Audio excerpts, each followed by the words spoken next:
कश्यप, आज भारत के पड़ोसी देश नेपाल में युवाओं ने विद्रोह कर दिया है। ये नेपाल का सबसे बड़ा विद्रोह कहा जा रहा है। 3 सितंबर को लागू हुए 26 सोशल मीडिया प्लेटफॉर्म्स पर प्रतिबंध। अब ये सोशल मीडिया प्लेटफॉर्म्स क्या है? वो आमतौर पर जो यूट्यूब, इंस्टा या फिर एक्स आप देखते हैं, ट्विटर जिसे पहले कहते थे, इन सब पर प्रतिबंध के खिलाफ युवाओं के संग्राम से पूरे नेपाल में हंगामा बरपा है। लेकिन बड़ी खबर इस वक्त आ रही है कि नेपाल में अब तक 20 प्रदर्शनकारियों की मौत हो चुकी है। इससे आप इस पूरे मूवमेंट की गंभीरता का अंदाजा लगा सकते हैं, जहां पर युवा युवतियां सड़कों पर निकले हुए हैं और भारी तादाद में अलग अलग जगहों पर। और ये सब अब नेपाल की बात, काठमांडू की बात नहीं रह गई है, पोखरा से लेकर तमाम अन्य जगह पर है जहां पर ये आंदोलन बढ़ता ही चला जा रहा है। क्योंकि जहां जहां पर ये अभी तक पहुंचा है, आपको बता दें, विराटनगर हो, बुटवल हो, झापा हो, चितवन हो, पोखरा और काठमांडू के साथ साथ भरतपुर, इन तमाम जगहों पर, और पुलिस जितनी कार्रवाई कर रही है उससे ज्यादा उग्र कई जगहों पर ये प्रदर्शनकारी हो रहे हैं। ये तस्वीरें हम आपको दिखा रहे हैं इस वक्त। नेपाल के कई शहरों में कर्फ्यू जैसे हालात हैं। ये तस्वीरें हम आपको दिखा रहे हैं जिससे आप एक अंदाजा लगा सकते हैं कि आज काठमांडू में कितनी तादाद में ये युवा, ये युवतियां सड़कों पर निकले हैं और फिर अलग अलग जगहों पर, इमारतों पर चढ़ते हुए, यहां तक कि जब आप देखेंगे पुलिस की भी जो गाड़ियां हैं उनको भी क्षति पहुंचाते हुए कई जगहों पर। लेकिन सबसे बड़ी बात यही है कि दुखद मौत 20 नेपाल के लोगों की इसमें हो गई है। अभी तक जो जानकारी मिली है उसके मुताबिक प्रदर्शनकारियों की ये मौत हुई है। नेपाल में आज की तस्वीरें श्रीलंका और बांग्लादेश में हुए विद्रोह जैसी। आपको याद होगा, इस साल नेपाल की जो ओली सरकार पहले राजशाही को लौटाने की मांग पर दबाव में आई थी और अब युवाओं ने सोशल मीडिया बैन को अभिव्यक्ति पर चोट मानकर हंगामा किया है। ये देखिए, कहीं पर वो बैरिकेड तोड़कर आगे बढ़ते हुए नजर आ रहे हैं। जो स्थिति बनती चली जा रही है वो बहुत भयावह है इस वक्त नेपाल में। हमने आपको दिखाया था इससे पहले, चाहे वो श्रीलंका हो, चाहे बांग्लादेश हो, कैसे वो सीधा राष्ट्राध्यक्ष के घर में आम जनता पहुंच चुकी थी। ठीक वैसी ही स्थिति आज नेपाल में दिख रही है। नेपाल के युवा कई जगहों पर आप देख ही रहे हैं किस तरह से वहां पर हिंसक झड़पें हो रही हैं। नेपाल पुलिस आपस में इस तरह से गोलाकार तरीके से वो रुककर किसी तरीके से अपने आप को बचा रही है, लेकिन सामने वाले जो प्रदर्शनकारी हैं उन पर फायरिंग भी कर रही है और दोनों तरफ की तस्वीरें। और इधर दूसरी तरफ आप देख रहे हैं नेपाल के प्रधानमंत्री केपी ओली को। ये बहुत मुश्किल वक्त है उनकी सरकार के लिए, बहुत मुश्किल वक्त है। एक तरफ भ्रष्टाचार और सोशल मीडिया पर जो ये शिकंजा एक तरह से कसा गया है नेपाल सरकार की तरफ से, उसके खिलाफ ये आंदोलन है युवाओं का, और दूसरी तरफ उनके लिए, उनकी सरकार के लिए, ओली साहब की सरकार के लिए बहुत बड़ी मुश्किल की घड़ी। देखिए, इस पूरे मामले को अगर आप समझेंगे, इसके 2 पहलू हैं। पहला पहलू तो ये है कि आखिर तमाम जो सोशल मीडिया प्लेटफॉर्म जिसके जरिए ये युवा भ्रष्टाचार के मुद्दों को उठाते थे, उसको अचानक बैन क्यों किया गया। दूसरी तरफ अगर आप देखें तो केपी ओली पहले से ये इशारा कर रहे हैं कि उनके खिलाफ एक साजिश रची जा रही है, लोगों को भड़काया जा रहा है और ऐसा मुमकिन है, उन्होंने 2-3 दिन पहले ही कहा था, ऐसा मुमकिन है कि उनके खिलाफ एक बहुत बड़ा विद्रोह वाला आंदोलन किया जाएगा। लेकिन तीसरी तरफ सरकार का ये भी पक्ष है, वो ये कह रहे हैं कि लगातार ये जो टेक जायंट्स है ना, जैसे इंस्टा है, आप जानते ही हैं, इंस्टा है, फेसबुक है जो मार्क ज़करबर्ग चलाते हैं, ट्विटर है, ये तमाम सोशल मीडिया प्लेटफॉर्म्स है, यूट्यूब है, उनका कहना था कि उनका कोई भी कंप्लायंस ऑफिसर देश में नहीं है। मतलब उनकी कुछ भी सरकार की शिकायतें होती हैं कि इसके खिलाफ देखिए यहाँ पर कुछ भड़काऊ किसी ने पोस्ट किया है, कुछ ऐसी चीज है, तो किससे वो कांटेक्ट करें। वो चाहते थे कि उनके देश में भी एक दफ्तर इनका खुले और एक कंप्लायंस ऑफिसर हो, कि सरकार उनको बोले कि भाई देखो ये आदमी गड़बड़ कर रहा है, इसका आप अकाउंट बंद करो। तो ऐसा कोई कंप्लायंस ऑफिसर उनको नहीं मिल रहा था। तो सरकार का ये 2 पक्ष है, लेकिन युवाओं का ये पक्ष है कि लोकतंत्र की आवाज को कुचला जा रहा है और उनका ये कहना है कि जो अभिव्यक्ति की आजादी युवाओं को थी सोशल मीडिया के जरिए, वो भी बंद कर दी है सरकार ने। कुल 26 ऐसे ऐप हैं जिनको बंद कर दिया है नेपाल की सरकार ने। नेपाल के युवा भ्रष्टाचार के आरोपों पर भी नेपाल सरकार को घेर ही रहे। अब आपको बताते हैं, सवाल है कि नेपाल में युवाओं के इस विद्रोह का आखिरी अंजाम क्या होगा। सवाल यह भी है कि भारत के पड़ोस में एक बार फिर विद्रोह की चिंगारी के बाद भारत की चिंताएं कितनी बढ़ रही हैं। आज हम इसको भारत के एंगल से भी समझने की कोशिश करेंगे, क्योंकि इससे पहले बांग्लादेश हो, श्रीलंका हो और पाकिस्तान के हालात आप ही देख ही रहे हैं। पड़ोसी मुल्कों में ये क्या हो रहा है और क्या इसके पीछे कोई एक पैटर्न दिखाई देता है। बहस की शुरुआत करें उससे पहले ये रिपोर्ट।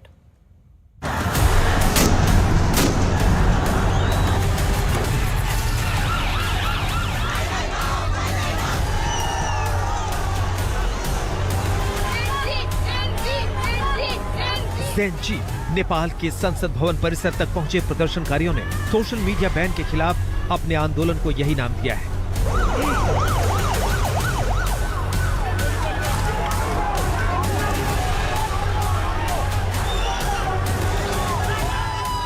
अट्ठाईस साल से नीचे के युवाओं का ये मूवमेंट नेपाल की ओली सरकार के उस फैसले के खिलाफ है जिसमें एक्स, यूट्यूब, व्हाट्सएप जैसे सोशल मीडिया प्लेटफॉर्म प्रतिबंधित किए गए हैं।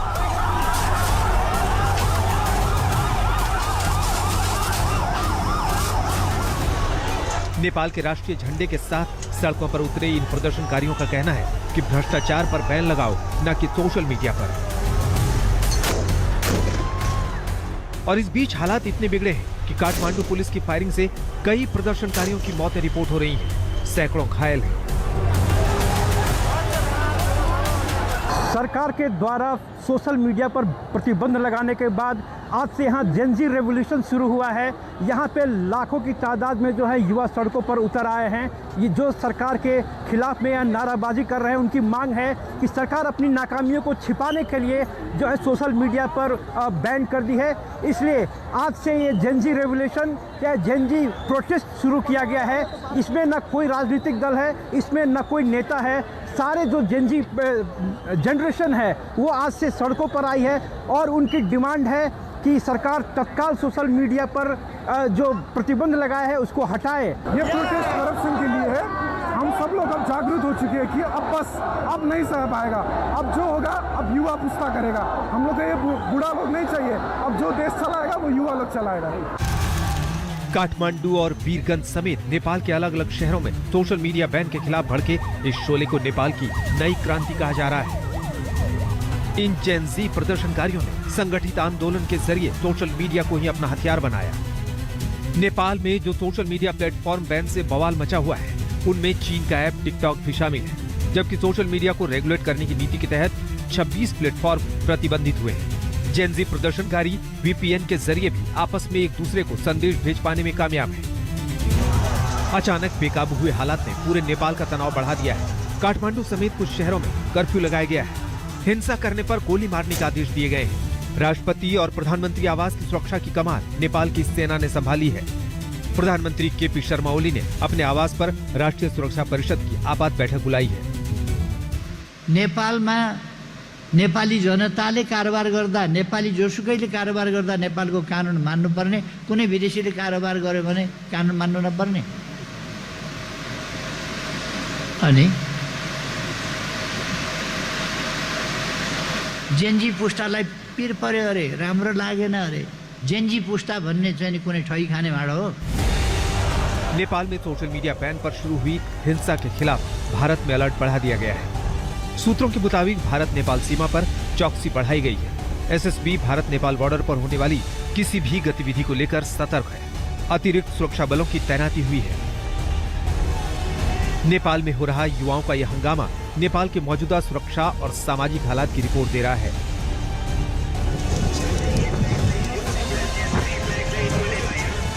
इसी साल पहले भी अचानक नेपाल में प्रदर्शन बेकाबू हुए।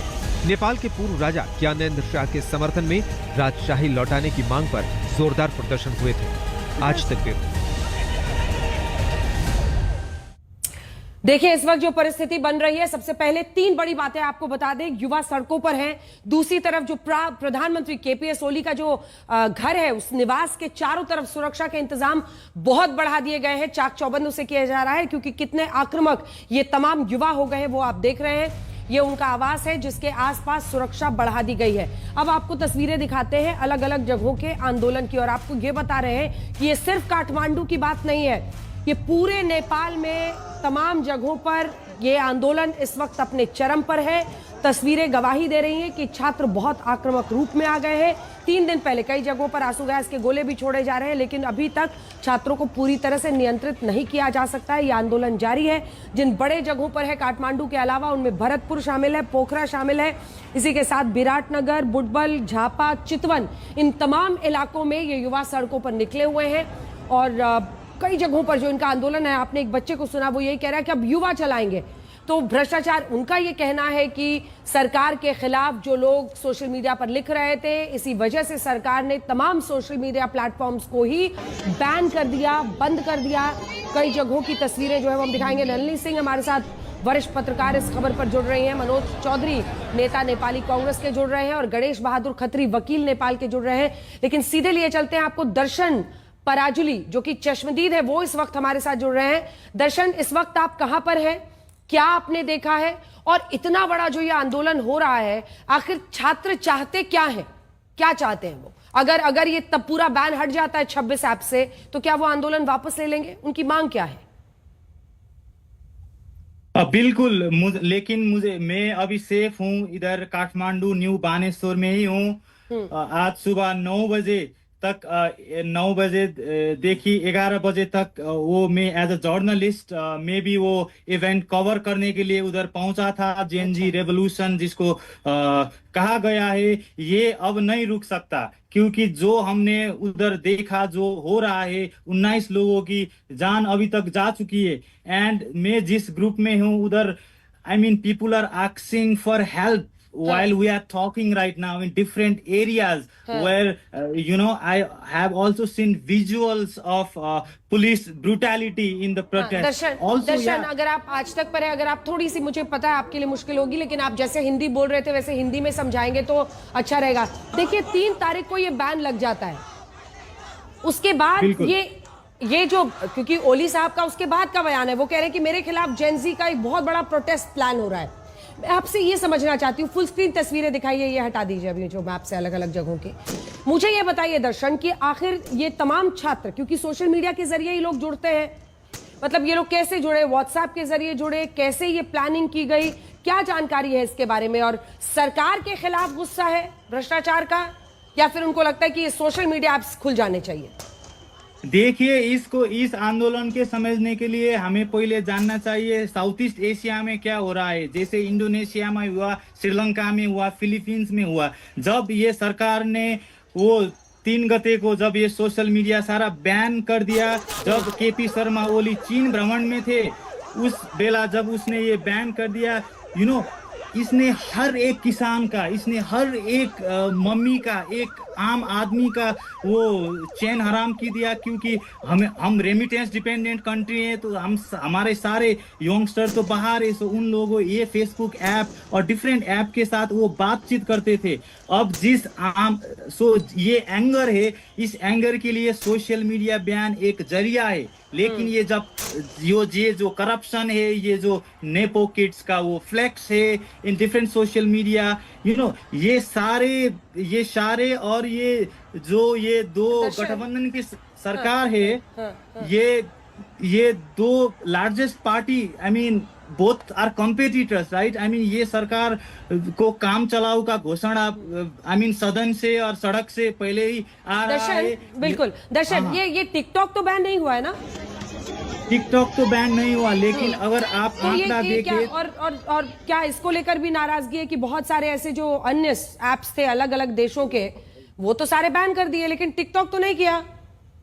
टिकटॉक तो बैन नहीं किया। फिर आपको मालूम है कि नहीं, ये जो कंटेंट मॉडरेशन, ये जो आपका सोशल मीडिया कंट्रोल का फंडा है, ये कंटेंट मॉडरेशन से भी जुड़ा हुआ है। अगर आप आंकड़ा देखिए तो टिकटॉक की वो जो हटा दिया है नेपाल सरकार ने, जो ट्रेंडिंग टिकटॉक में चल रहा था, आज सुबह वो सारे नहीं थे, वो कंटेंट मॉडरेशन के हिसाब से टिकटॉक से हटा दिया जा रहा है। और सरकार यही चाहता है कि फेसबुक आए और कंटेंट वो जो कंट्रोल करने का उन लोगों का फैसला है, इसको से वो इंजाम देने के लिए इन लोगों ने ये सब किया है। लेकिन आज जो आम लोगों की मृत्यु हुई है, मैं अभी जहाँ से खड़ा हूँ, इधर से वो 5-6 मीटर में एक समाजवादी पार्टी का भी एक वो ऑफिस है, वो भी तोड़फोड़ किया कर दिया है। और मेरा ऑफिस भी वो पार्लियामेंट बिल्डिंग के सामने ही था। जब मैं उधर घुसा, उधर असुर मैं लौट रही हूँ आपके पास। शर्मिला जी भी हमारे साथ जुड़ रही है। शर्मिला, आपने क्या देखा वहां पर, क्या होते हुए आपने देखा है, और ये आपको क्या समझ में आ रहा है कि क्यों ये छात्र, क्या ये सरकार के खिलाफ है, भ्रष्टाचार के मुद्दे पर ये लोग सड़कों पर उतरे कि सरकार गिराओ, या बस ये चाहते हैं कि ये ऐप वापस 26 ऐप बहाल करो? देखिए, फर्स्ट में तो मैं भी जर्नलिस्ट हूँ, यहाँ पे सुबह से ही अटक गई हूँ वो तो एवरेज में। मुझे लगता है कि यहाँ का सोशल मीडिया भी ओनली इश्यू नहीं है। यहाँ के बहुत सारे इश्यूज है, एम्प्लॉयज का इश्यूज है। तो यंग यूथ जनरेशन है ना, बहुत आगे से ही फ्रस्ट्रेशन में है, तो फ्रस्ट्रेशन में थे, है भी। तो यहाँ पे यूट्यूब बैन हुआ, यहाँ का फेसबुक बैन हुआ, तो यहाँ के है ना यंग जनरेशन का जो क्योंकि आप remuneration जर्नलिस्ट आ रहा हैं, मैं था, आपसे एक चीज समझना चाहती हूँ शर्मिला, कि टिकटॉक बैन क्यों नहीं हुआ? अगर पूरे सारे इस तरह के ऐप्स को बैन कर रहे थे तो टिकटॉक क्यों नहीं किया और बाकी क्यों कर दिया? क्या समझ में आ रहा है आप लोगों को? टिकटॉक भी बैन किया था। हाँ, पर अभी तो चल रहा है। टिकटॉक अभी चल रहा है, क्योंकि वो गवर्नमेंट बता रहे हैं कि वो दरता वो है ना रजिस्ट्रेशन कर रहे हैं हमारे देश में। अच्छा। कर गए, तो हमें जो नहीं ठीक है, जो कंप्लायंस नहीं कर रहा है उनको ही बैन किया गया है। आपके पास क्या जानकारी है? कई जगहों से पुलिस ब्रूटैलिटी की भी खबर आ रही है। शर्मिला जी बता रहे हैं 20 लोगों की मौत हुई है। आपके पास क्या जानकारी है इस बारे में? डेफिनेटली यहाँ पे वो आप सड़क देख रहे हो, अभी टाइम पे यहाँ के यूथ है ना, यहाँ आ रहा है, या देख रहे हो जहाँ के सेंटर है, यहाँ बानेश्वर कहते हैं। तो मैं 7th फ्लोर में हूँ एवरेस्ट होटल का। तो आप देख सकते हो, पुलिस रोड में है। तो यहाँ के थोड़े यूथ भी नहीं है, और भी है जो फ्रस्ट्रेटेड लोग हैं, वो भी यहाँ के आंदोलन में शामिल हो रहा है। तो यहाँ है ना बहुत सारे लोग घायल थे, प्लस डेथ भी हो रहा है। ठीक है। अच्छा शर्मिला जी, मुझे ये बताइए कि आप पीएम आवास से कितनी दूर है? आपका ऑडियो बीच बीच में कट जा रहा है। आप पीएम आवास से कितनी दूर है, और क्या वहां पर सुरक्षा इंतजाम है? उस तरफ तो कोई नहीं जा रहा? करीबन 5 किलोमीटर। मैं पार्लियामेंट्री हाउस से 500 मीटर दूर हूँ। अच्छा, मगर मेरा यहाँ से पीएम ऑफिस से करीबन 2-2.5 किलोमीटर टाड़ा है यहाँ से हम। ठीक है, धन्यवाद। आपका कुछ भी होता है फिर से आपके पास आएंगे जानकारी हासिल करने के लिए। अपने दर्शकों को बताना चाहते हैं कि नेपाल की कुल आबादी लगभग 3 करोड़ है। और आप सोचिए कि ये मुद्दा इतना बड़ा क्यों बन रहा है, क्योंकि टोटल जो इंटरनेट कनेक्शन वहां पर है लगभग 1,65,00,000 लोगों के पास है। तो आप अंदाजा लगाइए कि अगर 3 करोड़ है तो लगभग 55-55% के आसपास लोग वहां पर इंटरनेट का इस्तेमाल करते हैं। अब आइए सोशल मीडिया कितने लोग इस्तेमाल करते हैं? तो वो भी लगभग 1,43,00,000 लोग, यानी 48.1%। जो पूरी आबादी है नेपाल की, उसमें 48, लगभग समझिए आधी आबादी उनकी सोशल मीडिया पर किसी ना किसी एक प्लेटफॉर्म पर जरूर है। 86.2% जो नेपाल के टोटल इंटरनेट यूजर्स हैं वो एक ना एक सोशल मीडिया प्लेटफॉर्म पर, पहले तो बहुत सारे प्लेटफॉर्म पर थे, लेकिन एक ना एक सोशल मीडिया प्लेटफॉर्म पर 86% लोग हैं। 86% लोग नेपाल के। ये जनवरी 2025 से आप समझ लीजिए तब का डेटा है। अगर आप देखें तो सबसे ज्यादा जो एप्स जिन पे बैन हुआ है उसका असर हो रहा है, तो फेसबुक के 3 करोड़ आबादी में से नेपाल के 1.4 करोड़ लोग फेसबुक पर थे, यानी आधी आबादी फेसबुक पर थी। इंस्टाग्राम आप देखिए, इंस्टाग्राम जो है उस पर कम था, वहां पर लगभग 39 लाख, और ग्रोथ अगर आप देखें तो 8.5% के आसपास वो हर साल बढ़ रहा था। बाकियों पर कम है। फेसबुक पर मुझे लगता है सबसे ज्यादा था, और उसके बाद लिंक्डइन पर 20 लाख के करीब लोग थे। मैसेंजर पर बहुत लोग हैं। मैसेंजर पर लगभग 1,09,00,000 लोग थे। पूरी आबादी नेपाल की 3 करोड़ है, ये याद रखिएगा, तो आपको एक सेंस ऑफ प्रोपोर्शन आ जाएगा। वहीं यूट्यूब पर 85 लाख लोग थे, तो यूट्यूब पर भी कम है। मुझे लगता है सबसे ज्यादा फेसबुक पर ही थे। व्हाट्सएप पर लगभग 50 से 60 लाख लोग हैं, टिकटॉक पर 22 लाख लोग हैं, और जाहिर तौर पर अब बाकी चीज बैन हुए हैं तो ज्यादा से ज्यादा लोग हो सकता है टिकटॉक पर आए। लेकिन जो कुल कमाई होती है वो भी हम आपको बताएंगे। उससे पहले नलिनी जी मैं आपके पास आना चाहती हूं, इसको किस तरह से देखें। 2 मुद्दे हैं।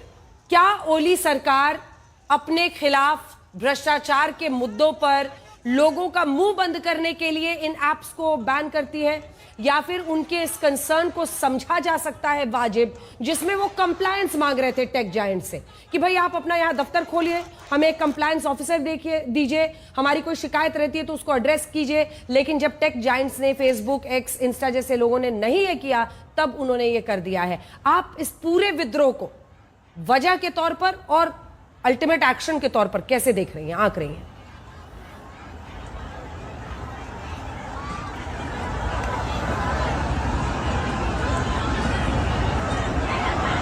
नलिनी जी, आवाज आ रही है?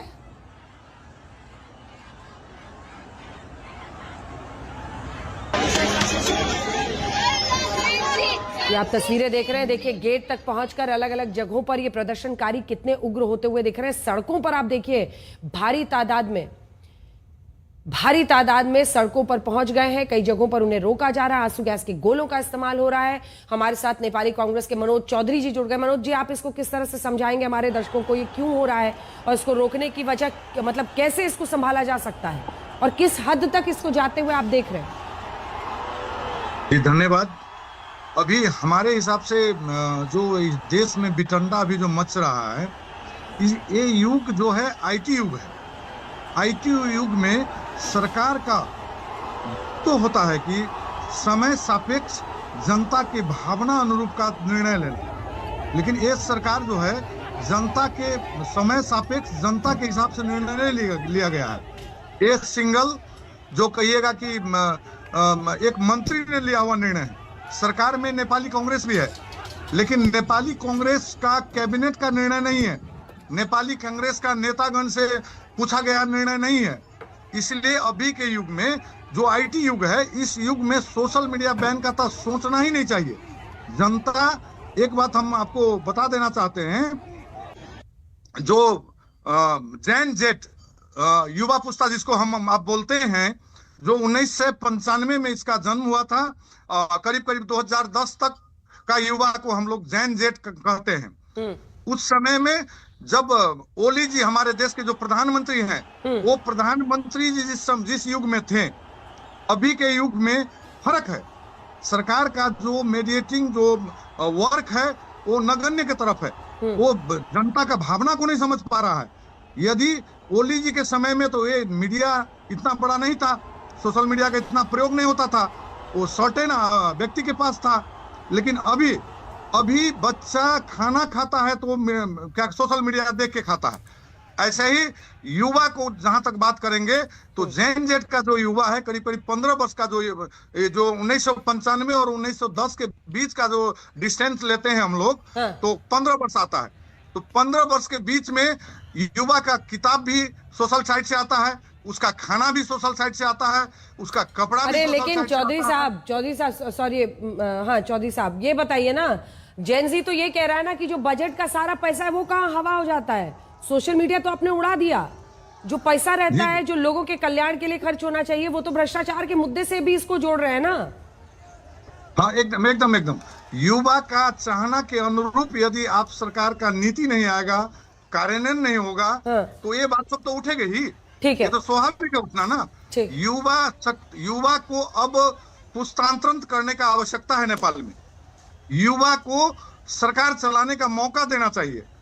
और सरकार, ठीक है, मैं लौट रही हूँ आपके पास। गणेश बहादुर खत्री हमारे साथ जुड़ गए हैं, वकील हैं ये नेपाल में। खत्री साहब, आपकी नजर में ये क्या हो रहा है, आप इसको किस तरह से देखते हैं और कितना बड़ा चैलेंज ये बनता चला जा रहा है? क्योंकि बहुत आक्रामक तरीके से पूरा, और ये नहीं कि सिर्फ काठमांडू में हो रहा है ना, अलग अलग जगह फैल गया है। Ganesh ji, thank you very much. यहाँ जो हो रहा है कि ये अपना हमारा जो सुप्रीम कोर्ट बार एसोसिएशन ने इसका भर्सना करके वो विज्ञप्ति निकाल चुके हैं, नेपाल सर्वोच्च बार एसोसिएशन ने। और जो आज जो घटना हुआ है, थोड़ा सा लगता है कि गवर्नमेंट का थोड़ा पहले से इसको इंतजाम करना चाहिए था। गवर्नमेंट का भी पता नहीं था कि इतना जो कितना हो के आएगा, इसीलिए शायद कुछ इसमें सिक्योरिटी का कुछ लैप्स हो इधर हुआ है। ठीक है, मैं लौट रही हूँ आपके पास, रुकिए एक बार। ये वाला जरा हम अपने दर्शकों को दिखाना चाहते हैं कि अभी तक अगर आप देखिए तो भ्रष्टाचार के आरोपों पर कितने मंत्रियों को वहां पर इस्तीफा देना पड़ा है। और जो पूरी इसमें जो जानकारी है वो देखिए, जुलाई 2025 में भ्रष्टाचार के आरोप में मंत्री राजकुमार गुप्ता का इस्तीफा होता है। अलग अलग भ्रष्टाचार के मुद्दे में जून 2025 में टेलीकॉम सेक्टर में बिलिंग में घोटाले का आरोप उन पर लगा। ऐसे ही अलग अलग अगर आप देखिए क्षेत्र में वीजा संबंधी भ्रष्टाचार और तस्करी के आरोप लगे मई 2025 में, और एक लगातार सिलसिला रहा है जिसको लेकर बच्चों का ये आक्रोश है। पोखरा इंटरनेशनल एयरपोर्ट के निर्माण में हेराफेरी का आरोप, ये तमाम ऐसे आरोप हैं जो वहां पर युवा लगा रहे थे और वहां पर तमाम मतलब ये मुद्दे वहां पर बने हुए थे। इन तमाम मुद्दों को अब युवा वहां पर उठा रहा है। भ्रष्टाचार के आरोप में मंत्री राजकुमार गुप्ता का इस्तीफा, ये तमाम जो केसेस है वो हमने आपको दिखा दिए, क्या क्या आरोप लगे हैं वो हमने दिखाए। लेकिन 16 नहीं, अब तो लगभग 20 लोगों के मौत की खबर हो गई है, इसको अपडेट करा लीजिए। और इसी के साथ साथ सेना कई जगहों पर तैयार है, पुलिस मुस्तैद है। नलिनी जी जुड़ गई क्या हमारे साथ? नलिनी जी, आपसे ये समझना चाह रहे हैं, और हमारे साथ एक और महिला पत्रकार इस वक्त जुड़ गई हैं सीधा नेपाल से, नम्रता। इन दोनों को दिखा दीजिए। नलिनी जी, आप इसमें क्या देख रही हैं, क्या समझ रही हैं, कि आपको क्या लगता है किन वजहों से ये हो रहा है और किस हद तक ये जा सकता है ये आंदोलन? अंजना, ऐसा है कि एक तो नेपाल में जो युवक है जब ठान लेता है तो कुछ ना कुछ बदलाव होता ही है। 2006 के बारे में गणेश पराजुली जो थे पहले पत्रकार, वो आपको बता रहे थे इतनी पुरानी 207 साल पुरानी जो एक मोनार्की थी, राजशाही थी, उसको धराशायी कर दिया था। तो ये उस वक्त माओवादियों का बहुत ज्यादा जोश था। तो ये कौन है ये जो लोग आज सड़कों पर हैं, जो ये युवा, ये उन्हीं के बच्चे हैं। तो ये कहना यह है कि सब सतर्क हो जाएं। अगर आप समझते हैं कि एक दफे चिंगारी एक जनरेशन में उठी, दूसरी पीढ़ी में वो थम जाएगी क्योंकि वहां पर आप उनको कुछ आराम की चीजें दे देंगे, ये नहीं है। बहुत ही जल्दी उग्र हो जाते हैं नेपाल के युवा। दूसरी चीज यह है, आज आप देखिए करीब 1700 से 2000 युवा डेली रोज पलायन कर रहे हैं नेपाल से। जो वहां पर अगर आप चले जाएं काठमांडू में, आपको जर्नलिस्ट बताएंगे वहां के कि वहां पर जो क्यू है, वहां पर उनका एक डिपार्टमेंट है फॉरेन एम्प्लॉयमेंट के फैसिलिटेशन के लिए, सहूलियत के लिए, जो बाहर में नौकरी करना चाहें, वो क्यू पहले 5 साल से कहीं ज्यादा लंबा हुआ है।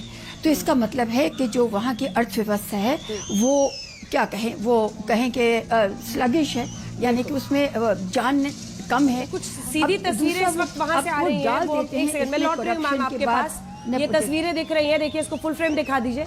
ये नेपाल पुलिस का एक पूरा बैरिकेड है जिसको लेकर ये युवा वहां पर जा रहे हैं। ऐसा लग रहा है कि अब इन जगहों पर कम से कम जहां पर ये हो रहा है, अगजनी आप देख ही रहे हैं, गाड़ी आग के हवाले कर दी गई है। और ये जो बैरिकेड आप देख रहे हैं, ये पूरा जो इलाका, ऐसा लगता है कि यहाँ पर अब कोई गार्ड्स नहीं है, यहाँ पर कोई पुलिस नहीं है, क्योंकि यहाँ पर छात्र बैरिकेड तक लेकर इधर से उधर भागते हुए दिखाई दे रहे हैं, उस पर खेल रहे हैं। ये ताज़ा तस्वीरें इस वक्त आ रही हैं सीधे काठमांडू से, जो हम आपको दिखा रहे हैं। ये सब कुछ आग के हवाले कर दिया गया है। कई जगहों से अभी भी पुलिस उन्हें खदेड़ रही है, कई जगहों पर वो बैरिकेड्स लेकर इधर से उधर जा रहे हैं, और कई जगहों पर कर्फ्यू लगा दिया गया। नेपाल में जेनजी जो प्रदर्शनकारियों हैं उनसे प्रचंड बोले, हमारी समस्याएं एक जैसी, धैर्य से आगे बढ़े। देखिए, अब अगर आप देखें तो केपीएस ओली इस वक्त पीएम है, उनकी तरफ से कोई संदेश ऐसा लगता नहीं है कि आज आया है, लेकिन अब प्रचंड की तरफ से यह संदेश दिया जा रहा है। और नलिनी जी, आपने बहुत सही बात बोली कि जब एक वक्त पर माओवादी वहां पर सड़कों पर निकले और उन्होंने पूरा विद्रोह किया वहां पर, जिसके बाद ये सरकार पूरी तरह से बदल गई और पुष्प कमल दहल उर्फ प्रचंड आज ये बातें कह रहे हैं जनता से। लेकिन दूसरी तरफ यही जो चाहते थे युवा, जो विकास वो चाहते थे, जो वो चाहते थे कि भ्रष्टाचार मुक्त बने, ऐसा होता हुआ नहीं दिखा।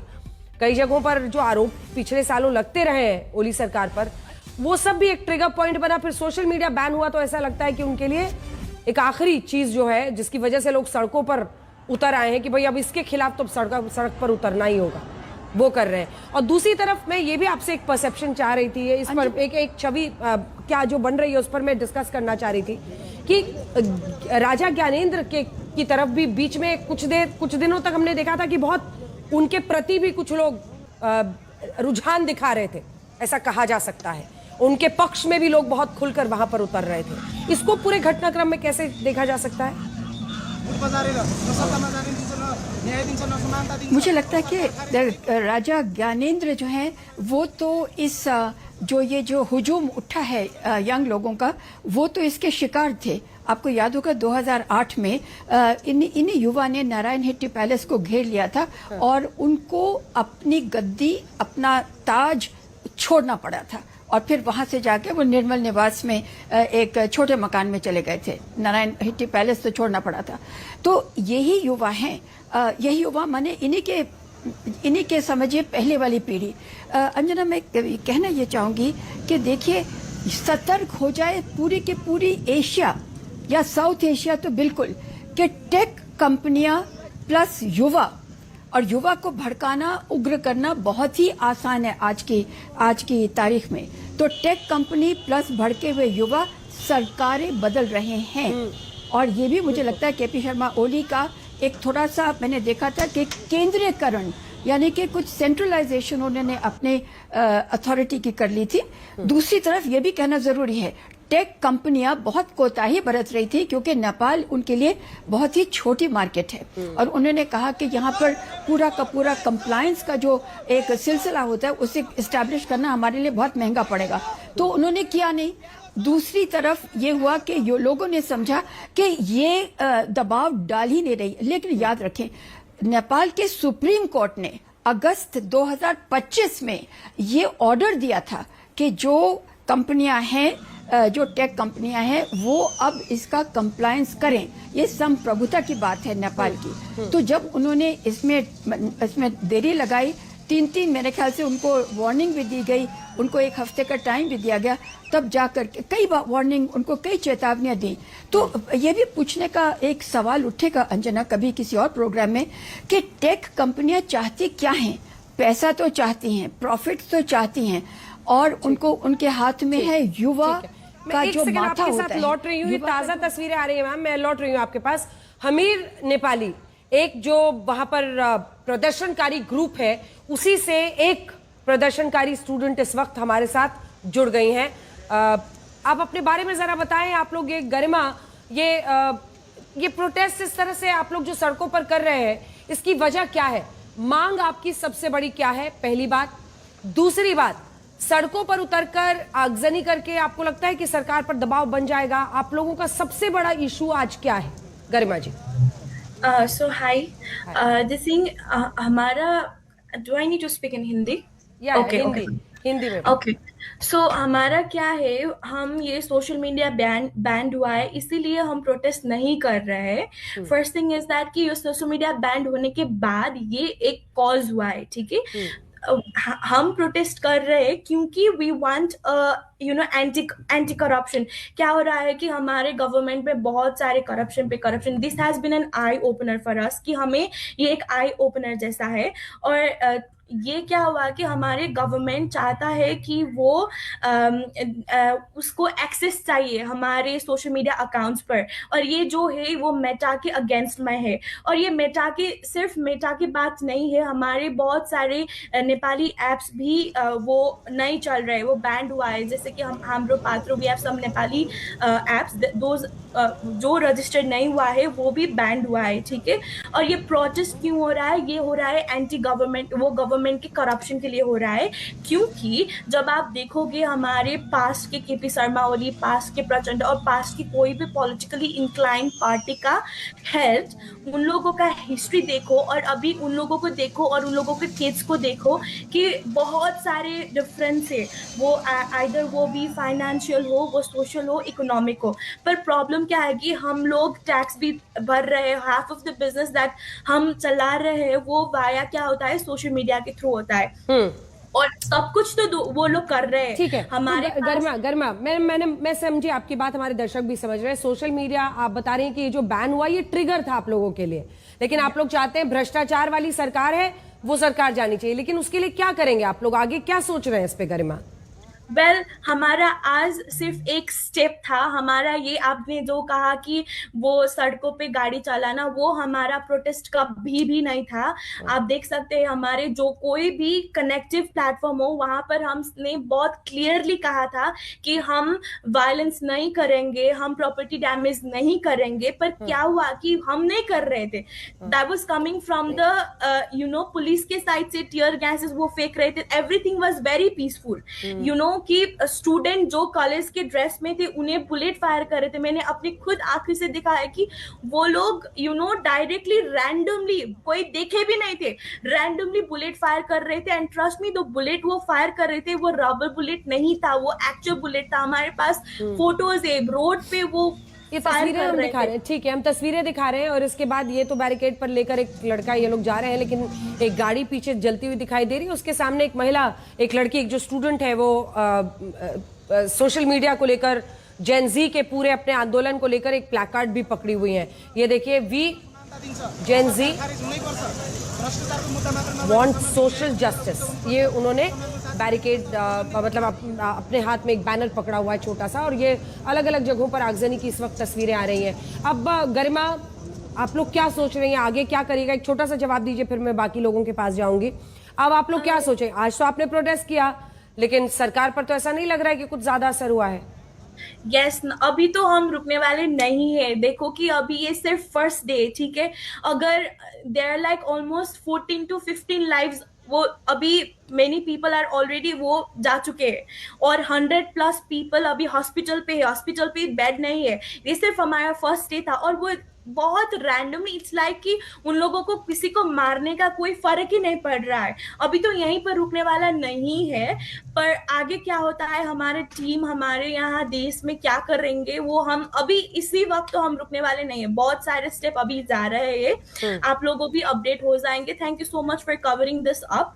पर अभी यही हमारे एंड स्टेप तो कभी नहीं होगा। अभी तो गरिमा जी, कल भी आप लोग ऐसे ही आंदोलन के लिए सड़क पे निकलेंगे?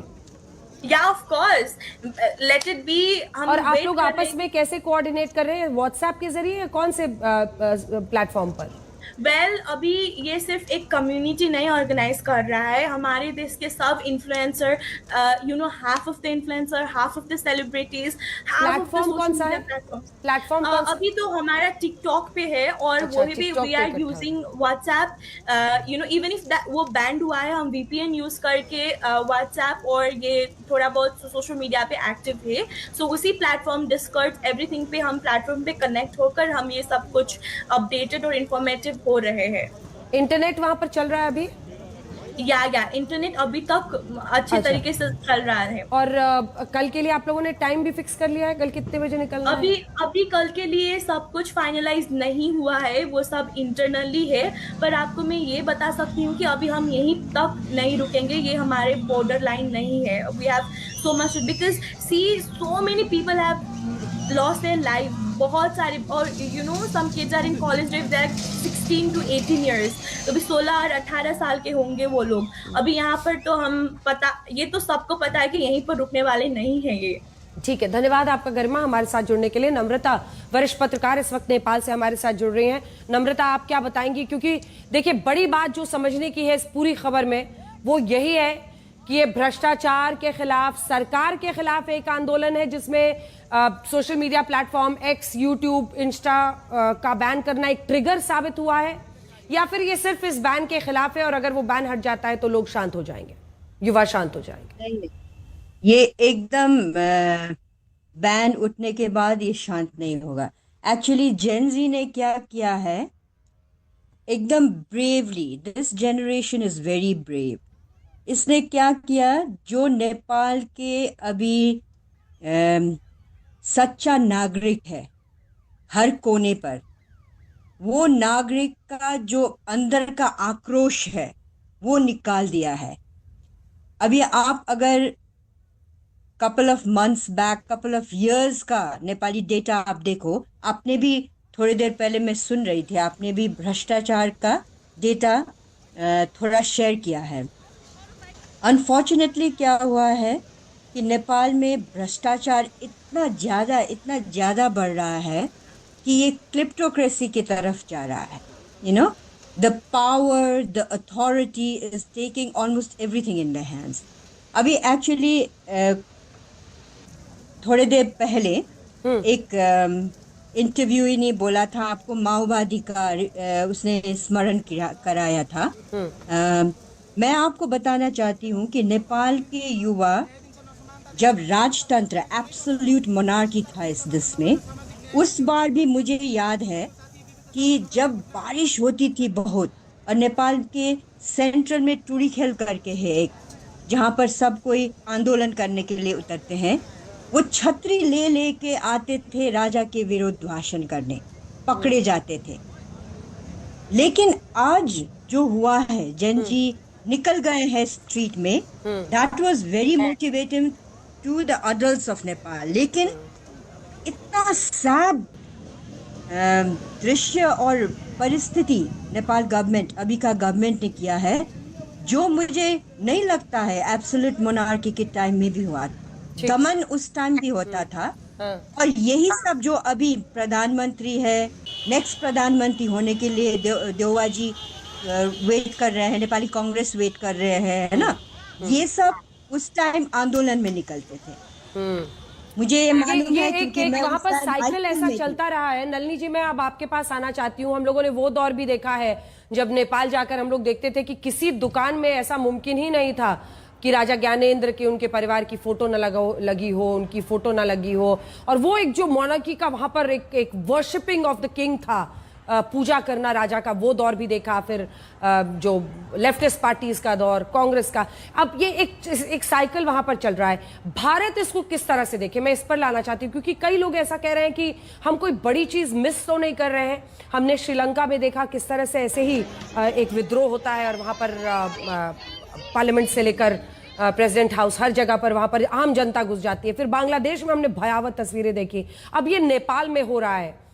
कई बार लोग ऐसा इशारा करते हैं कि कोई जो टेक जायंट्स हैं या जो फॉरेन पावर्स हैं वो तो नहीं इसको ये कर रहे हैं। और सितंबर में ओली साहब को भारत भी आना था।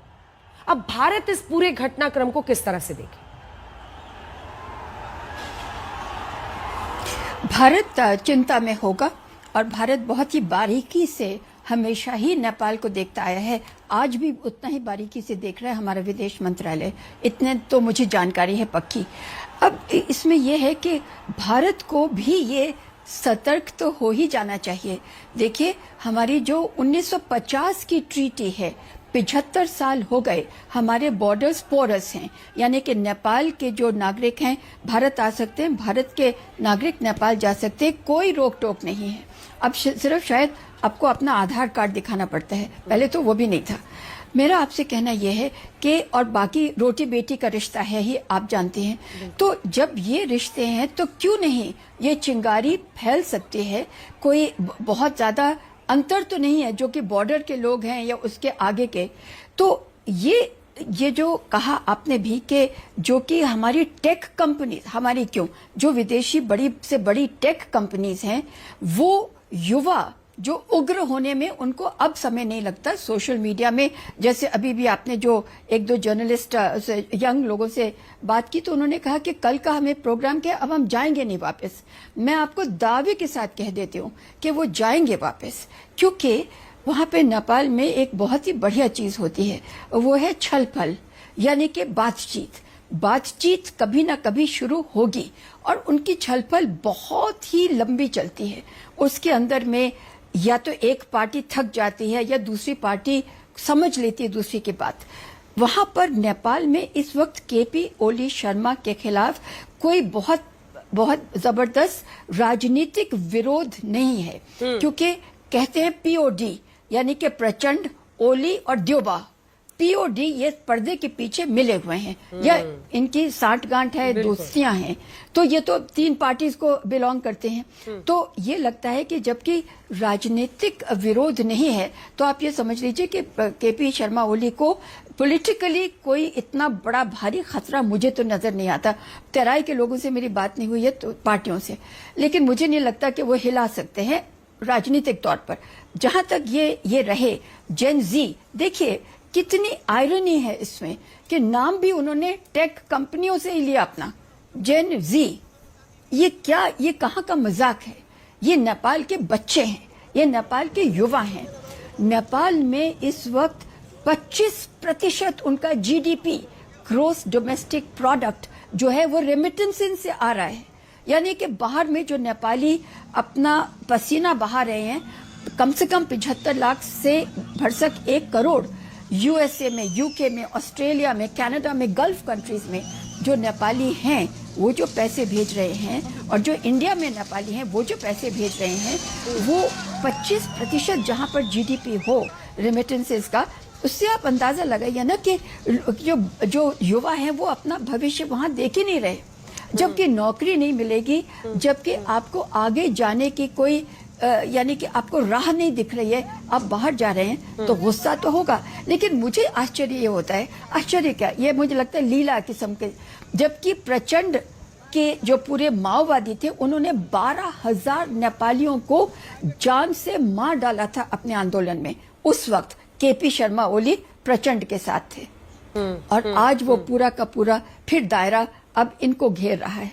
इनके बलुआटार के जो मकान है, जहाँ पे आपने अभी बताया कि वहां पर आर्मी आ गई है, पर ठीक यही तो हुआ था। फिर आर्मी को निकाल दिया था नारायण हिट्टी पैलेस से, और उसके बाद में युवा अंदर चले गए। देखते हैं तो नलिनी जी क्या घटनाक्रम हो रहा है वहां पर। एक बार जी मैं लौट रही हूँ। आशुतोष हमारे सहयोगी हमारे साथ जुड़े। आशुतोष, आपके पास क्या खबर आ रही है और स्थिति किस तरफ बढ़ती हुई दिख रही है आपको? हम दरअसल कैबिनेट सेक्रेटेरिएट बलुआटार में जो मीटिंग चल रही है राष्ट्रीय सुरक्षा परिषद की, वहां से एक बयान का इंतजार कर रहे हैं। इसी के साथ साथ सिंह द्वार तमाम जो इलाके वहां सेना ने मोर्चा संभाला है।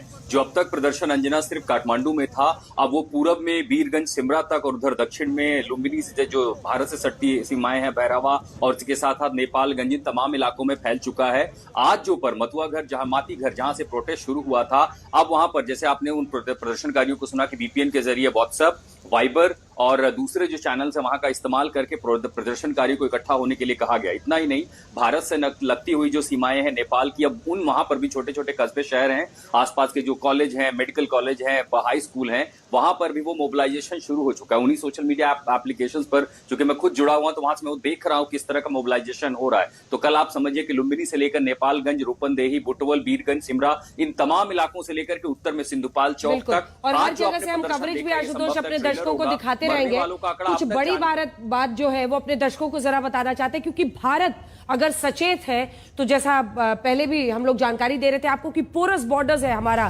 नेपाल के साथ, और इसीलिए हम आपको बताना चाहते हैं कि भारत को किस तरह से इस वक्त चौकस रहना होगा।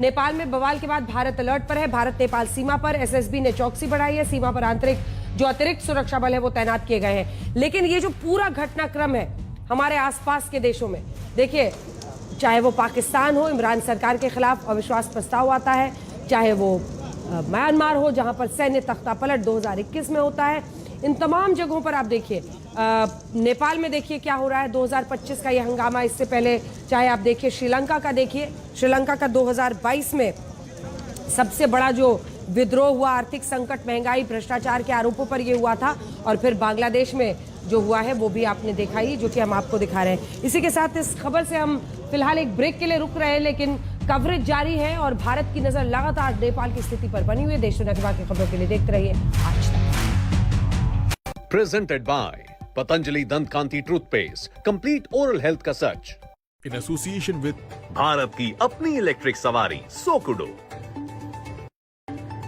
होम ट्राइड टाइल एडहेसिव, न टाइल टूटे न दिल।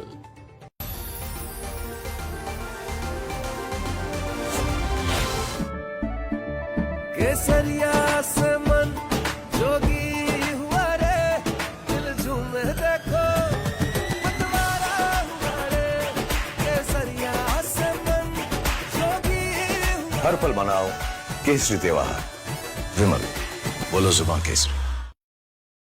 Moto G96 5G, all eyes on you. I choose a world where we dream, and the limit is the sky, and this world is my home where I'm living my best. Mindfully crafted home decor fabrics. तस्वीर हम आपको दिखा रहे हैं Paris में उपद्रव की। देखिए यहाँ पर आंसू गैस गोले छोड़े जा रहे हैं लोगों को कंट्रोल में करने के लिए, लेकिन ये तस्वीर बहुत ज्यादा कहां से, क्यों? क्योंकि आप देखिए जो लोग प्रदर्शनकारी हैं वो चेहरे को ढकते हुए रुमाल कपड़ा लपेट के आए हैं, प्रदर्शन वहां पर कर रहे हैं, हंगामा कर रहे हैं। और ये तस्वीर पुलिस वालों को खदेड़ने की, इसमें महिला पुलिसकर्मी भी आपको दिख रही है और बाकी आपको पुरुष पुलिसकर्मी भी दिख रहे हैं और उनको भीड़ खदेड़ रही है। जो मास्क लगा कर आए हैं, जो अपने आप को, अपने चेहरे को हुडी से ढाक रहे हैं, छुपा रहे हैं, और उसके बाद देखिए पुलिस कर्मियों को एक कोने में खदेड़ के उनको पीटा जा रहा है, उनको खदेड़ा जा रहा है। तो नेपाल में जो हुआ अब वो फ्रांस में हो रहा है और गजब का विरोध हो रहा है यहाँ पर सरकार के खिलाफ। इसको कंट्रोल में करने के लिए अब किस तरह के हालात पैदा करने होंगे, क्या सिचुएशन अब आने वाले वक्त में हो सकती है सुमित? ट्रेड यूनियंस है जो लगातार ऑपोजिशन पार्टी है, जिस तरीके से मैं आपको बता रहा था कई ऑपोजिशन पार्टी है वो लगातार LFI हो, वो खास तौर पर इसको लेकर बहुत ज्यादा जो आप कहते हैं प्रोटेस्ट के साथ दिखती है। 18 तारीख का भी एक कॉल दिया गया है कि 18 तारीख को भी बड़ा प्रोटेस्ट होगा, एक्शन होगा। लेकिन अभी इम्पोर्टेंट ये है कि अभी के मौजूदा हालात ये दिखा रहे हैं कि सरकार के हाथ से स्थिति जो है, चीजें जो है बहुत ज्यादा निकलती जा रही है। इसी वजह से ज्यादा डिप्लॉयमेंट किया जा रहा है फोर्सेज का। लेकिन हर बार अगर आप नेपाल की सिचुएशन से कंपेयर करें, हिमांशु, फ्रांस को एक बहुत मेजर चीज जो दिखती है, ऐसी प्रोटेस्ट सोशल मीडिया प्लेटफॉर्म के हिसाब से इंस्टिगेट की जाती है। बढ़ते वो इतनी ज्यादा हो जाती है कि इसमें यूथ जो होता है उसकी इन्वॉल्वमेंट बहुत ज्यादा होती है और उसका कोई चेहरा नहीं होता। यानी एक आप कह सकते हैं अंडर करंट मूवमेंट्स होती हैं जिनका चेहरा कोई नहीं होता, लेकिन जब मूवमेंट उसका आउटबर्स्ट होता है तो बहुत ज्यादा अग्रेसिव होता है। सरकार के लिए उनको मैनेज कर पाना या उनकी ग्रेविटी को देख पाना बहुत मुश्किल हो पाया। अच्छा सुमित मैं ये जानना चाह रहा था, जो आपने बताया बहुत डिटेल में, ये आंदोलन फ्रांस की गहरी असंतोष को तो दिखा रहा है और करीब 46% लोग इस आंदोलन का समर्थन भी कर रहे हैं, लेकिन मैक्रो से अराजकता बता रहे हैं और कह रहे हैं कि नया बजट पास करना चाहिए, उस पर वो जोर दे रहे हैं। क्या ये पॉसिबल हो पाएगा, क्योंकि लोगों का विरोध तो बढ़ रहा है? देखिए अभी फ्रांस के सामने कई महत्वपूर्ण दिक्कतें हैं। सबसे बड़ी दिक्कत जो डेफिसिट मैं आपको बता रहा था कि सरकार के पास जो आप कह सकते हैं कि 44 बिलियन डॉलर्स का जो डेफिसिट सरकार बताती है, इसकी तरफ से उन्होंने नेशनल हॉलीडेज को कम किया, उन्होंने पेंशन को फ्रीज कर दिया, उन्होंने कई ऐसे महत्वपूर्ण कदम। मैं आपको कुछ देर के लिए रोकता हूँ। संजीव श्रीवास्तव इस वक्त हमारे साथ जुड़ चुके हैं, विदेश मामलों के जानकार हैं। संजीव श्रीवास्तव जी, नेपाल की तस्वीरें तो दुनिया देख चुकी है, लेकिन फ्रांस में अब और तस्वीरें बेहद खराब होती जा रही हैं। पुलिस वालों को मारा जा रहा है और आम लोग सड़कों पर आ गए हैं। कैसे देखते हैं वहां के हालात को? देखिए फ्रांस के अभी जो वर्तमान के जो हालात हैं काफी चिंताजनक हैं और एक बड़ा प्रोसेस वहां पर लॉन्च कर दिया गया है नए प्रधानमंत्री की नियुक्ति के बाद। जाहिर है कि इसको लेकर के लोगों के अंदर एक असंतोष है और फ्रांस में इस तरीके के जो प्रोटेस्ट का जो एक इतिहास भी रहा है, वहाँ पर इस तरह के प्रोटेस्ट की एक लेगेसी भी रही है। तो जाहिर है कि जो वर्तमान समय में इमैनुअल मैक्रोन के द्वारा जो नए प्रधानमंत्री की जो नियुक्ति की गई, उसको लेकर के लोगों के अंदर का जो गुस्सा है वो स्पष्ट रूप से वर्तमान समय में दिख रहा है। और मेरा ऐसा मानना है कि यहाँ के जो फ्रांस की जो वर्तमान की मैक्रोन की सरकार के लिए एक बड़ी चुनौती है और उन्हें इस चुनौती का मुकाबला करना होगा। और मेरा स्पष्ट रूप से मानना है कि ये जो घटनाक्रम है, ये सरकार की जो निर्णय है, सरकार की जो नीतियाँ हैं, उनके खिलाफ ही एक तरीके का गुस्सा है। तो ये पूरी जो सिचुएशन है वो निसंदेह फ्रांस की सरकार के लिए काफी बड़ी चुनौती के रूप में सामने आ रहा है। बहुत बड़ी चुनौती है, सही कहा संजीव जी आपने। लेकिन ये तस्वीरें दर्शकों को दिखाना बहुत ज्यादा जरूरी है कि इस वक्त किस तरह के हालात हो रहे हैं। तो ये हालात आप देखिए, ये तस्वीरें आप देखिए और ये जो तस्वीर आप ये देखिए, काला धुएं का गुबार आपको दिख रहा है और यहां पर ज्यादातर जो लोग हैं ना, ये तो पुलिसकर्मी है यहां पर, लेकिन ये जिनको खदेड़ रहे हैं जो प्रदर्शनकारियों को, आप उनको बहुत ध्यान से देखिए। ये कचरों के डब्बे को यहां पर ये सब लोग हुडी पहनकर आए हैं, अपने चेहरे को ढक कर ये हंगामा करते हुए दिख रहे हैं, जो यहां पर धुएं का गुबार छोड़ रहे हैं, अपना विरोध जता रहे हैं मैक्रो के खिलाफ।